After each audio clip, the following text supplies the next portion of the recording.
What's up, YouTube? Today, we're going to be looking at a lot of things. I'm going to have to hurry. I'm going to drink this, though. Give me a second. We're going to run through. Run. Because we're going to have to. All of my non-kitchen fixed blades that I have over here. I'm going to give that caveat because I don't know if it's audible. We're going to start right after I finish this.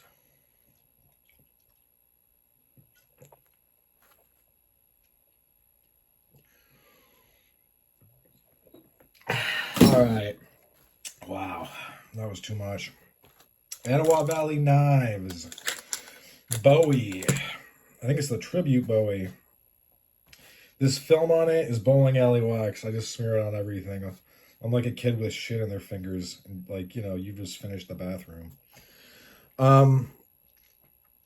This is a really nice knife. Punches way above what I paid for it. Go look the dude up. He's on Instagram. He did an interview on the channel. Super nice guy. Disabled vet. Can't. Ooh. Here, I'll get her back in frame. Can't go wrong supporting him. And this thing is so fucking cool, man. There's so many nice touches. There's so many things that I just love about it. As I get beer residue on it. I'll wipe it off. What you're going to need to do, though, is get one of these from Armatus. I just reviewed it. I'll put some links below. But you should always be able to critically think and find them on my channel. Even though there are over 600 videos. And, dude, with this thing is like a dream. And what's great is that this Kydex has done really well. So, man, it's hard for me to be on frame when I'm so tight. That's what she said. It still positively clicks in, but it's definitely... you get a little bit of something to work with. All right, hang on. I got to adjust this or I'm literally going to gouge my eyes out. Fuck, man. Fuck. When I do these videos and I drink without any prep, they don't go smoothly. I don't know what's up with that. All right, so yeah, contour handle, very nice grind. This is a convex edge. Convex grind. The edge, I think, is just a regular bevel. That's that. Etowah Valley Knives. Brissa did a Kepart. As you can see, I've carried the shit out of this. Have I used it a lot? No. When I have, it's worked great. It is... hang on. So that last one was 8670, right? This one is 80 CRV2. And as you can see, this is the same paper I bring out for a lot of things. It's max toughness, max edge holding. This is from Alpha Knife Supplies, I think. We got to keep rolling. But it's nice in the hand. I like it a lot. The sheath it comes with is good to go. And I've carried this a lot. And I've never had an issue. We're going to move on to... dun, dun, dun. Ontario SP10. Marine, a Raider Bowie knife. What can I say that hasn't been said? When I travel abroad, within the state of Pennsylvania, I carry this Bear Mason, a gun, in a backpack. And I honestly, at least for like a medium-sized black bear, I would be confident with that knife and some mace. To defend myself. I obviously I would run away. This is a 120. I believe it's a 120, and because it's not a 1. I don't think I have a 119. Oh, I do actually. It is an S35 VN. What a knife! So nice. This is from Leather Knife Shark. I mean, some of these things, if you're new to the channel, you can go back and watch hours of the content. Another Brissa knife. Nessmuk. If I was ever gonna handle something like a Eskrima stick, it would be this one. Also, they sell a bigger one that is much huger and more gargantuan, and that is also neat. And this is the only sheath that's gonna fit this, so I got 2 of those sheaths because I don't feel like something bad happened, having a custom one made. This is the Ontario. Ontario obviously, I think, owns K-Bar or something like that. But this is the Marine, Street Fighter. Not Street Fighter. This is the Marine K-Bar. 7 inches of stabby and so much badassness. And I think, honestly, I probably could do without this. But if this were slippery, if you just stormed the beach and then you stabbed it into somebody, you would know. You would know your hand would be okay. And some people hate on the double snaps. I don't hate on the double snaps. The double snaps are cool. Etowah Valley River Rat. Super, super great.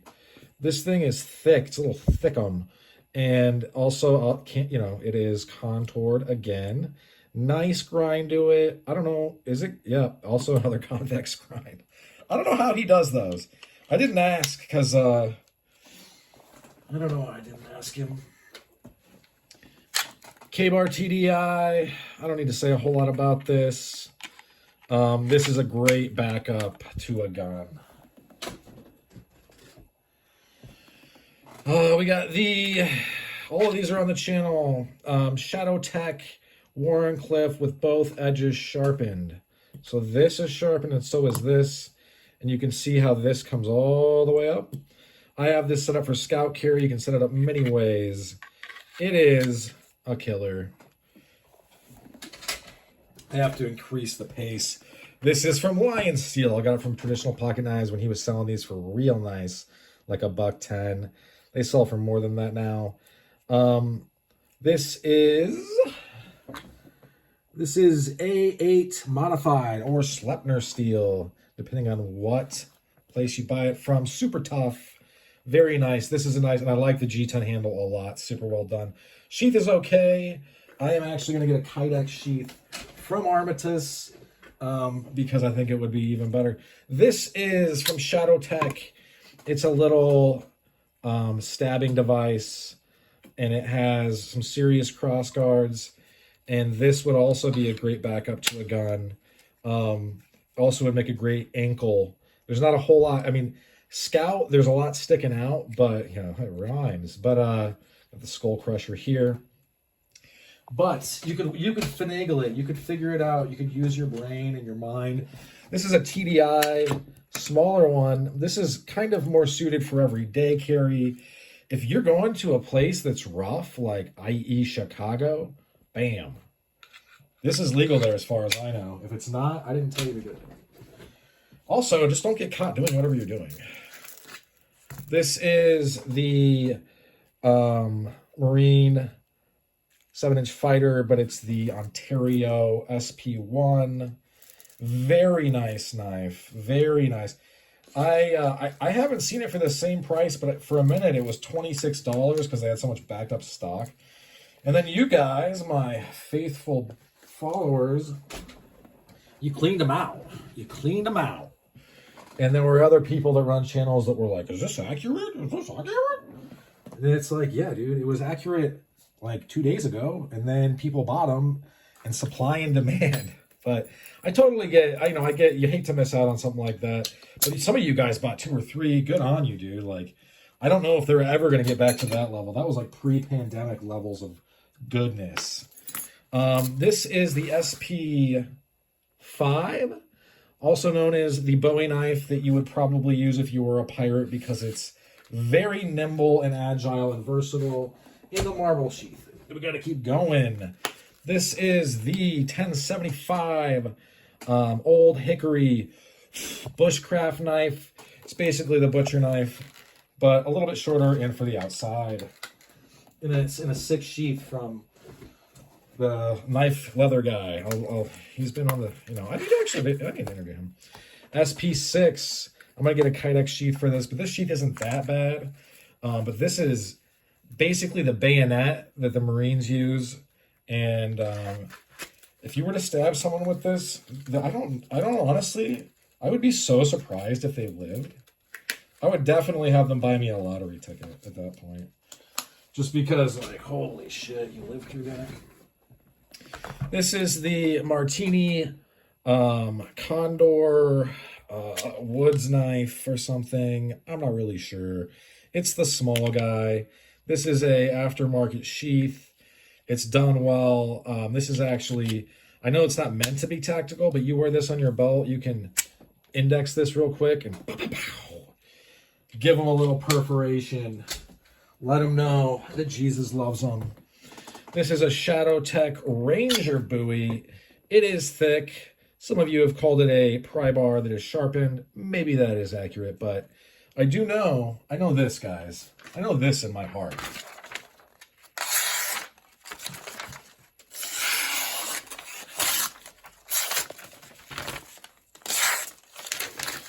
So, I mean, if that crazy Marine from Texas who makes knives, Medford, I think he wasn't 11, and if you weren't a 31, you weren't shit. But if you can make those giant knives, and they work, people say they work. I got a second Condor Martini knife. I also got a second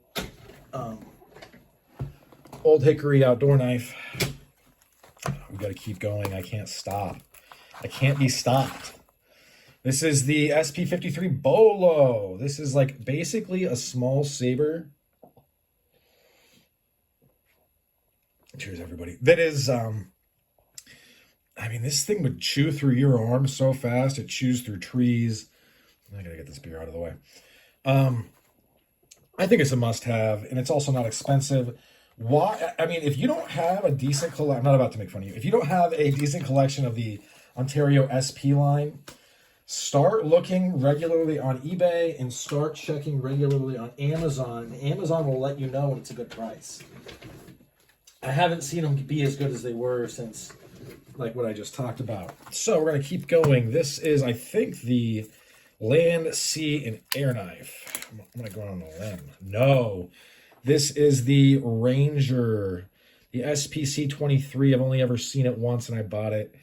And it's actually pretty reasonably sized, but also I feel like if I were to have to defend myself, that person would probably be going to the morgue. This is it is the SP-54, the dagger. This thing is all business, full tang. Yes, it's a rat tang. Listen, guys, the people that hate on the rat tangs, I guess you should go back to World War II and tell all the Marines on Midway and all the people that fought in, like, the hellish conditions that places who names for, because I've been drinking, I don't remember, that it's just not good enough, guys. SP-41, this is going to be your go-to if you live in a sane state. I'm going to an insane state, so I can carry basically anything. And if you live in Pennsylvania, you can also carry anything. That's where I live right now. You can carry it around, and as long as it's not a sword. But you have to have you can't be stupid and be like, somebody got caught with a sword one time. This is the SP, yeah. This is basically the SP Plus, SP9. This is the Smash It. So cool. If you see one that's in good condition on eBay, buy it. Unless you're bidding against me, then it's not good anymore. Don't buy it. But this guy was walking around with a sword, and the cops were like, "Hey, what are you doing with that?" And he's like, "Oh, I just bought it, guys. I just bought it." And they were like, "What? What do you mean you just bought it?" And he was like, "Yeah, I just bought it." And they were like, "All right, well, show us the receipt." And he couldn't give it, so he got charged, went to court, lost. This is the Buck 102. Real little guy. I had to reprofile this because I was being retarded and drunk, and I actually did something stupid at the tip. But you could defend yourself with this, and also you could process a lot of game. Any of the Buck knives, I realize some people are not all about the Bucks, but I am, and you can process a lot of game. This is a Buck 119 in drop point style. It is in 3V. It was actually less than, I think, a Buck 60. This is a big chunk of 3V, and if I don't know how they would be able to replace this, they probably would give me, if I were to access or utilize their forever warranty, where if I were to drop this down on the concrete, snap it off. But yeah, that thing is basically a gem, and I'm never gonna use it or get rid of it. I'm just gonna keep a hold of it like a mentally ill person. I don't know what this is called, but this thing has literally been to Vietnam. Some of the knives in that collection I had to get rid of just because they were too beat up, and it literally looked like they had killed people. I shit you fucking not. Like, it was like, whoa, you know what I mean? Like, I don't even want these in my house. All right, this is the last couple. This is a custom. This is H20. I used to have 2 of these, had to get rid of one simply because these were $20 a piece. These sheaths give out, and they're just not that ergonomic. But at the time, I just got jumped. Some people jumped me. I think that they would have been designated back in the day as the bad guys from World War II, but it doesn't really matter. And so I got this and another one, and they're pretty neat, but the guys stopped making them just because they had to be made at such a low level of cost to sell them. And they were like the Bowies they messed up on. They're like the tips. So I'm just keeping this one in my collection. The other one, you know, for stuff like this, I've come to the point where, like, you know, it's only $20. If it goes south, I'm probably not going to keep it around. So this is the Land, Sea, and Air knife I was speaking of. This is basically something that it's amphibious in nature, but you could dive with this. It's not the probe knife. I also wouldn't take the probe knife. You know, all those, I don't know why people just don't carry knives. And it even applies to like scuba divers. You see people like the great white comes up to them and they're like trying to get them back like with the end of a stick. And it's like, man, if you only had a knife on you, you could stab this thing. Not that you would kill it, but it would probably fuck off.